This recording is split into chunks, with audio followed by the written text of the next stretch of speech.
So, a story I worked on that I'm really proud of is a story I did about LGBTQ attitudes in the GAA, which is Ireland's biggest sport. Now, at the moment, there's no male player who has publicly come out. So, I wanted to look into this and I felt it was an issue that was maybe a bit under the radar and hadn't received public attention. So I decided to do a survey. So I put together a survey with some questions about, would you accept a male player if they did come out? Do you think the player would receive any discrimination or abuse in the stands at matches or from fellow teammates? So I worked with the Gaelic Players Association on this. They're the group that represents players, and I got them to send the survey to all of their members.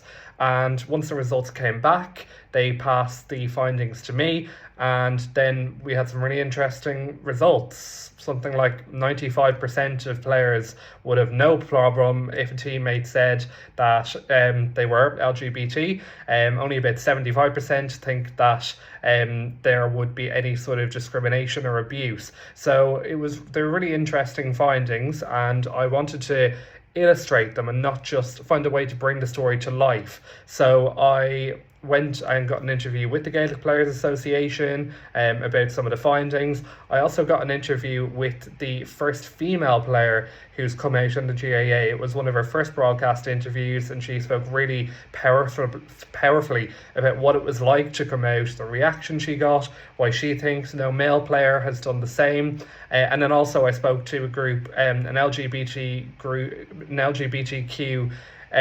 group that works in sport, about why they think players have been reluctant to come out, whether it is a reality that they wouldn't be accepted or that there would be any sort of backlash, and what the impact would be if a player did come out. So went and did all of those interviews, brought them together into an on-air report, and then I also worked with the online team to put together a graphic. I also made a TikTok explaining some of the findings, and the piece performed really well online. It also did really good numbers on socials, and it was one of the most read stories on our website that day.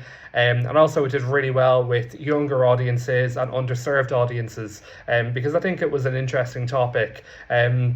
That spoke to attitudes to LGBTQ people in Ireland, and the fact that sport is one of those areas where it's still a bit of a taboo. So it had a really big impact, that story. It was a story that I felt was important but maybe hadn't been told or looked into before, and found a way to gather stats, to gather really powerful interviews, and to put it together into a piece that worked across a number of different platforms. So yeah, that's the story that I worked on, and I'm quite proud of it.